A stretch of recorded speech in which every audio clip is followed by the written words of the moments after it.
जय जगन्नाथ शुभ सकाळ। आज हूँ 16 नवेम्बर शनिवार। आज दिन भरी अनेक गुरुत्वपूर्ण खबर आसी। सुभद्रा टंका को नहीं बड़ अपडेट रही। सेपटे राज्य और केंद्र सरकार किसी नुआ योजना लागू होगा जाऊँगी। यह सहित नवेम्बर मासरे अनेक नियमर परिवर्तन होगा जाऊँगी। तेबे आसंतु आज दिनर 20टी बड़ खबर उपर नजर पकाइबा। वीडियो भल लगिले आपनक भल पाइबा स्वरूप गोटे गोटे लाइक निश्चित करदेबे। आपण केउ जिल्लारू ई वीडियो को देखुचंती कमेंट माध्यम रे जणाई देबे। आजिर प्रथम खबर हटिला कटकणा। श्रीमंदिर को चारि द्वार दे प्रवेश करेंगे श्रद्धालु। विश्व प्रसिद्ध पुरी श्रीमंदिर में महाप्रभु दर्शन नहीं व्यापक व्यवस्था करा जायछि। श्रीमंदिर में प्रवेश नहीं थिबा कटकणा नहीं संस्कार अणा जायछि। एणिकी भक्त माने श्रीमंदिर चारि द्वार दे भीतर को प्रवेश करेंगे, किंतु फेरिबा बेलकु सिंहद्वार व्यतीत अन्य 3टी द्वार दे फेरिबे। श्रीमंदिर प्रशासन पक्षर गणमाध्यम को नहीं यह सूचना दि जायछि। आसिला परवर्ती खबर सिंगापुर जिबे मुख्यमंत्री। शनिवार ठारू अर्थात आज मुख्यमंत्री सिंगापुर गस्त। शिल्पपति को भेटी ओडिशा रे पुंजीनिवेश करिबे आमंत्रण। आज 6 दिनिया सिंगापुर गस्तरे जाउछंती मुख्यमंत्री मोहन चरण माझी। आज सकाळ 7टा बेले मुख्यमंत्री गस्त करिबे। सिंगापुर रे 17, 18 और 19 3 दिन धरी मुख्यमंत्री विभिन्न शिल्पपति को भेटी ओडिशा रे पुंजीनिवेश आमंत्रण करिबे। ओडिशा रे पुंजीनिवेश कौन सुविधा सुजोग रहिछि एवं ओडिशा सरकार शिल्प वातावरण कौन सब प्रोत्साहन देउछंती से नै शिल्पपति मानकु अवगत कराइबे। आसिला परवर्ती खबर झारखंड गोड्डा फसिला राहुल को हेलिकॉप्टर। उड़ान पाई अनुमति मिलिलानी। कांग्रेस वरिष्ठ नेता तथा लोकसभा सांसद राहुल गांधी को हेलिकॉप्टर झारखंड गोड्डा ठारे अटकी रही। राहुल गांधी को हेलिकॉप्टर टी उड़ान न करि परिबार कारण दल को आश्चर्य करिछि। कुहा जाउछि जे राहुल गांधी को हेलिकॉप्टर को उड़ान पाई क्लियरेंस न मिलिबारु हेलिकॉप्टर टी अध घंटारू अधिक समय अटकी रही। परवर्ती खबर महाराष्ट्र रे जांच हैला अमित शाह को बैग। महाराष्ट्र हिंगोली रे गृहमंत्री अमित शाह को बैग जांच करा जायछि। निर्वाचन आयोग अधिकारी माने सोमवार शाहंकर बैग जांच करथिले। सोमवार शाहंकर बैग को जांच करथिले। पूर्वतन मुख्यमंत्री उद्धव ठाकरे को बैग जांच को नहीं राजनीतिक विवाद मध्य घटना घटिछि। सोमवार जबतमाल जिले में एवं मंगलवार लाटूर रे ठाकरे को बैग 2 थर जांच होइतिला। बैग चेकिंग विषय रे अमित शाह तांको सोशल मीडिया हैंडल रे सूचना देइछंती। एक्स रे शाह लिखिछंती आज महाराष्ट्र हिंगोली विधानसभा निर्वाचन मंडली रे निर्वाचन प्रचार समय रे निर्वाचन आयोगर अधिकारी माने मोर हेलिकॉप्टर जांच करथिले। आसिला परवर्ती खबर जंगल जमी उपरे केवल आदिवासी अधिकार रहिछि। सूचना देले मंत्री। राज्य सरकार मालकानगिरी जिला तथा एठारे बसवास करुथिबा जनजाति सामग्रिक विकास सह सेमानकु समाजर मुख्य स्रोत रे सामिल करबा पई बद्धपरिकर। जंगल जमी उपरे केवल आदिवासी अधिकार रहिछि। गतकाली स्वास्थ्य विभागर 24टी नूतन कोठा निर्माणर भित्तिप्रस्तर स्थापन सह माथिली और चित्रकोंडा उपखंड चिकित्सालय रे 2टी डायलिसिस यूनिटर शिलान्यास करी स्वास्थ्य और परिवार कल्याण मंत्री डॉक्टर मुकेश महालिंग यह कहिसंती। आसिला परवर्ती खबर चैंपियंस ट्रॉफी जीवनी पीओके। चैंपियंस ट्रॉफी को नहीं विवाद बढ़िबारे लागिछि। पूर्वरु भारत ए टूर्नामेंट खेलिबाकू पाकिस्तान जिबाकू मना करिबा परे एबे पाकिस्तान रो आउ एक चक्रांत को फंड करि देइछि आईसीसी। चैंपियंस ट्रॉफी रो पीओके ग्रस्त उपरे कटकणा लगाइछि आईसीसी। आसिला परवर्ती खबर भयंकर प्रदूषण स्कूल बंद। दिल्ली रे चिंताजनक स्थिति रे वायु प्रदूषण। प्राथमिक विद्यालय को बंद कले दिल्ली सरकार। परवर्ती निर्देशनामा पर्यंत ऑनलाइन रे हेबो क्लास। दिल्ली रे दृश्यमान दूरता भी ह्रास होईछि। एथिपाई लागू होईछि ग्राफ 3। गुरुवार दिल्ली शहर रो वायु मानक सूची AQI 429 रहितिबा रेकर्ड करा जायतिला। बढ़ुतिबा वायु प्रदूषण को नजर रे रखी सरकार एभली निष्पत्ति नेइछंती। आसिला परवर्ती खबर बिरसा मुंडांको जयंती उन्मोचन हैला विराट प्रतिमूर्ति। स्वाधीनता संग्रामी भगवान बिरसा मुंडांकर 150तम जयंती रे विराट प्रतिमूर्ति उन्मोचन होईछि। नुआ दिल्ली सराई काले खान निकट बांसरा पार्क रे बिरसा मुंडांको प्रतिमूर्ति को उन्मोचन करिसंती केंद्र गृहमंत्री अमित शाह। 20 फुट उच्चता और 3000 किलोग्राम ओजन विशिष्टर एही प्रतिमूर्ति। एही उन्मोचन कार्यक्रम रे दिल्ली उपराज्यपालंकर समेत बीजेपी राष्ट्रीय उपसभापति तथा दिल्ली बीजेपी निर्वाचनी प्रभारी बैजयंत पंडा उपस्थित रहितिले। आसिला परवर्ती खबर प्रगतिर मुखशाला पारादीप। पारादीप हेउची प्रगतिर मुखशाला। पारादीप बंदर रे बोईत बंदाण उत्सव को उद्घाटित करी एभली कहिसंती मुख्यमंत्री मोहन माझी। मुख्यमंत्री कहिसंती साधव पुओं नौ वाणिज्य कथा आमर गर्व और गौरव। पारादीपर नाम स्मरण कले देहरे सिहरण सृष्टि हुए। जोंटी दिने हेंताळ बण थिला सेठी आज परिपूर्ण आधुनिक पारादीप बंदर छिड़ा रहिछि। भारत रे स्वतंत्र स्थानर अधिकार करिछि पारादीप बंदर। यह मुख्यमंत्री कहते ପାରାଦୀପ ହେଉଛି ପ୍ରଗତିର ମୁଖ୍ୟଶାଳା। ଡବଲ ଇଞ୍ଜିନ ସରକାର ଓଡ଼ିଶାର ବିକାଶକୁ ଦୁଇଗୁଣା କରିବ। ପରବର୍ତ୍ତୀ ଖବର, ଦ୍ରୌପଦୀ ମୁର୍ମୁଙ୍କୁ ରାଷ୍ଟ୍ରପତି କରିବା ଏନ୍ଡିଏର ସୌଭାଗ୍ୟ। ବିହାରର ଜାମୁଇରେ ପ୍ରଧାନମନ୍ତ୍ରୀ ନରେନ୍ଦ୍ର ମୋଦି ଏହି ଅବସରରେ ସେ ଭଗବାନ ବିର୍ସା ମୁଣ୍ଡାଙ୍କୁ ଶ୍ରଦ୍ଧାଞ୍ଜଳି ଜଣାଇଥିଲେ। ଆୟୋଜିତ କାର୍ଯ୍ୟକ୍ରମରେ ବିର୍ସା ମୁଣ୍ଡାଙ୍କ ସମ୍ମାନ ଉଦ୍ଦେଶ୍ୟରେ ପୋଷ୍ଟାଲ ଷ୍ଟାମ୍ପ ଏବଂ ମୁଦ୍ରା ଉନ୍ମୋଚନ କରିଥିଲେ। ଏଥିସହ 6,640 କୋଟି ଟଙ୍କା ଉନ୍ନୟନମୂଳକ କାର୍ଯ୍ୟକ୍ରମର ଭିତ୍ତିପ୍ରସ୍ତର ସ୍ଥାପନ କରିଛନ୍ତି ପ୍ରଧାନମନ୍ତ୍ରୀ।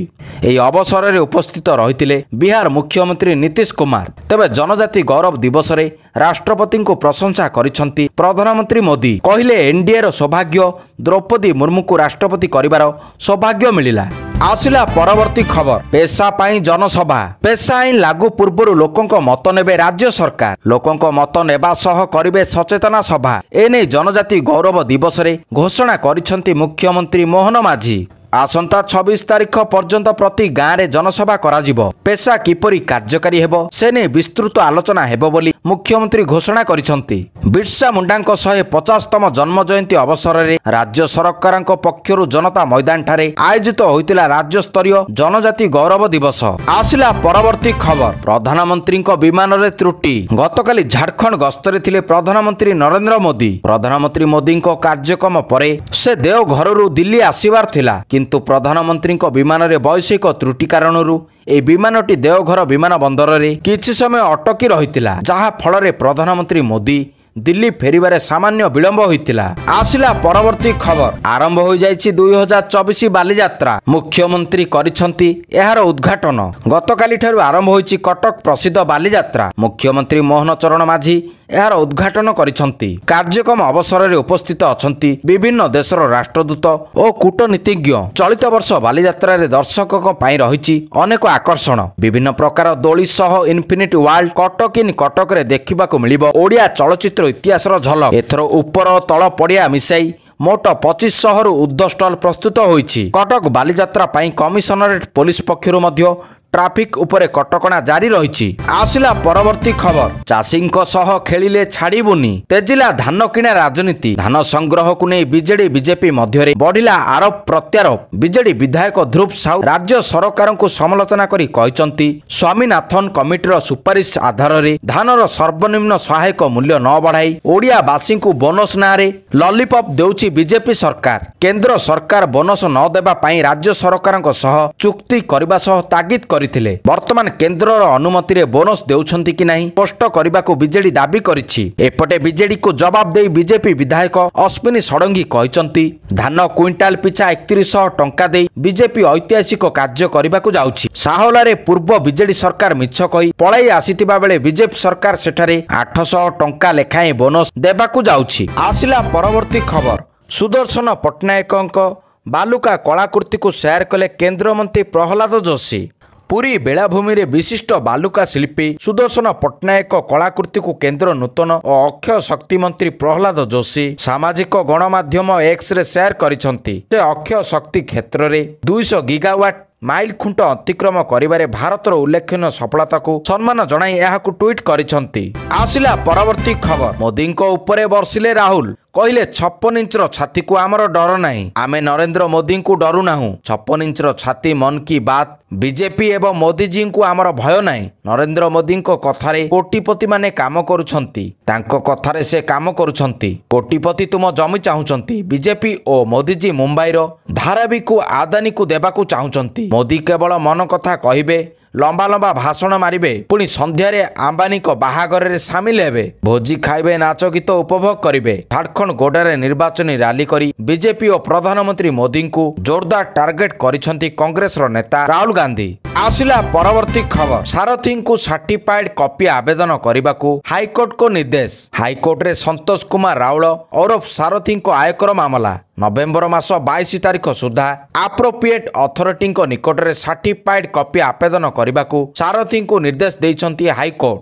ଆୟକର ବିଭାଗ ପକ୍ଷରୁ ତାଙ୍କୁ ଜରିମାନା ଦେବାକୁ ଗତ ଏପ୍ରିଲ 30 ତାରିଖ ଦିନ ନିର୍ଦ୍ଦେଶ ଦିଆଯାଇଥିଲା। ଏହାକୁ ଚ୍ୟାଲେଞ୍ଜ କରି ସେ ହାଇକୋର୍ଟଙ୍କ ଦ୍ୱାରସ୍ଥ ହୋଇଥିଲେ। ପରବର୍ତ୍ତୀ ଖବର, ଶ୍ରୀଲଙ୍କାରେ ପୁଣି ଦିଶାନାୟକ ସରକାର। ଶ୍ରୀଲଙ୍କାରେ ଗୁରୁବାର ହୋଇଥିବା ସଂସଦୀୟ ନିର୍ବାଚନ ପାଇଁ ହୋଇଥିବା ମତଦାନର ଫଳାଫଳ ପ୍ରକାଶ ପାଇଛି। ଶ୍ରୀଲଙ୍କାର ନିର୍ବାଚନ ଆୟୋଗ ଦ୍ୱାରା ଘୋଷିତ ସରକାରୀ ଫଳାଫଳ ଅନୁଯାୟୀ ରାଷ୍ଟ୍ରପତି ଅନୁରାଗ କୁମାର ଦିସାନାୟକଙ୍କର ନ୍ୟାସନାଲ ପିପୁଲ୍ସ ପାୱାର ଦଳ ସଂସଦରେ ବହୁମତ ହାସଲ କରିଛନ୍ତି। ଏନସିପି 123ଟି ଆସନ ପାଇଛି। ଅପରାହ୍ନ 2ଟା ସୁଦ୍ଧା ଶ୍ରୀଲଙ୍କା ନିର୍ବାଚନ ଆୟୋଗଙ୍କ ଦ୍ୱାରା ପ୍ରକାଶିତ ତଥ୍ୟ ଅନୁଯାୟୀ ମାଲିମାୱା କମ୍ପାସ ଚିହ୍ନ ମାଧ୍ୟମରେ ନିର୍ବାଚନ ପ୍ରତିଦ୍ୱନ୍ଦିତା କରିଥିବା ଏନସିପି 123ଟି ସିଟ୍ ଜିତିଥିବା ବେଳେ 171ଟି ଆସନ ପାଇଁ ଫଳାଫଳ ଘୋଷଣା କରାଯାଇଛି।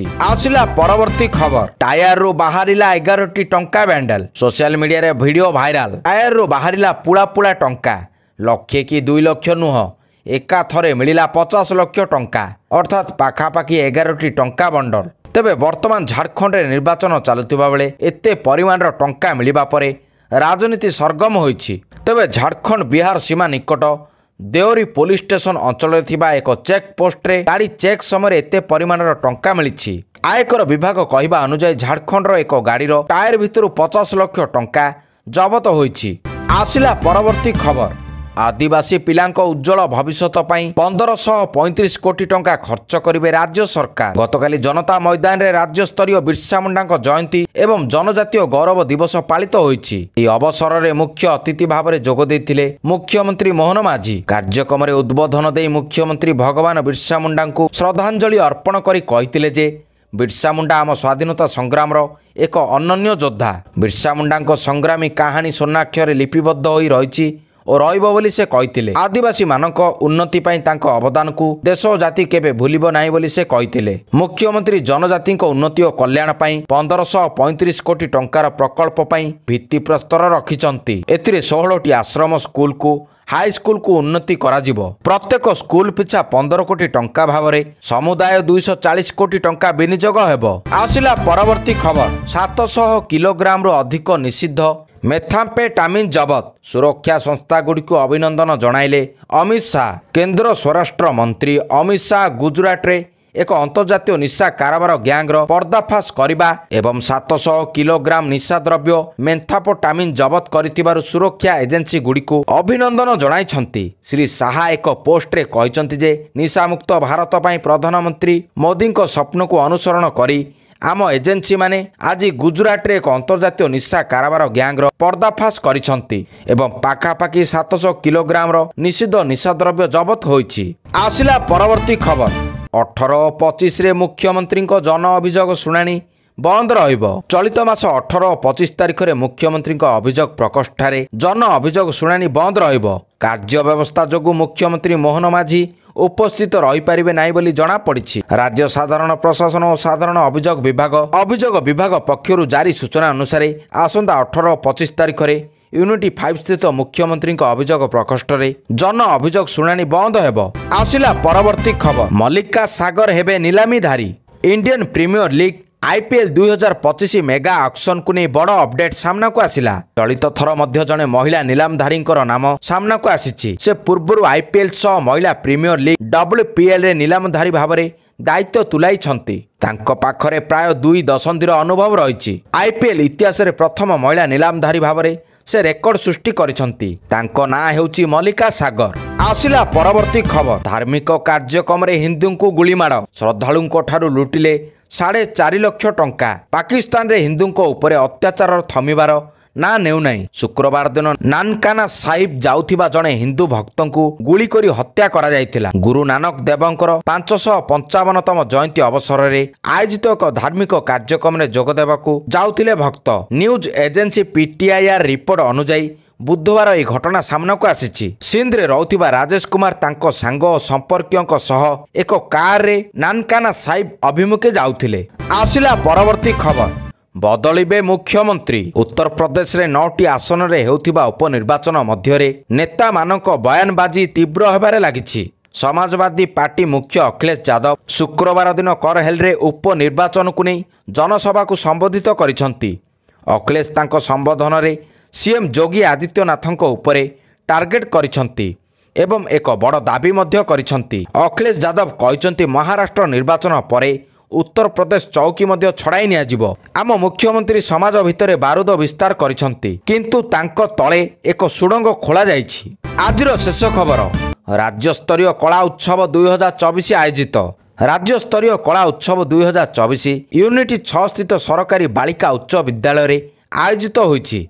उद्घाटनी समारोह में राज्य प्राथमिक शिक्षा निर्देशालय निर्देशक श्री ज्योतिरंजन मिश्र मुख्य अतिथि भाव में जोगदे भारत गोटे कलाभूमि एवं कला क्षेत्र में ओडिशार अवदान सबुबले अनन्य बोली मंतव्य रखिछन्ति। एथिसह 17टी जिल्लारू भाग नेथिबा प्रतियोगी शिक्षक शिक्षयित्री प्रयास को साधुवाद जणाइछन्ति। दर्शक बंधु, यह थिला आज दिनर किछि मुख्य खबर। जदि खबर आपण मानकु भल लागि थाए वीडियो को बहु मात्रा शेयर करंतु। धन्यवाद।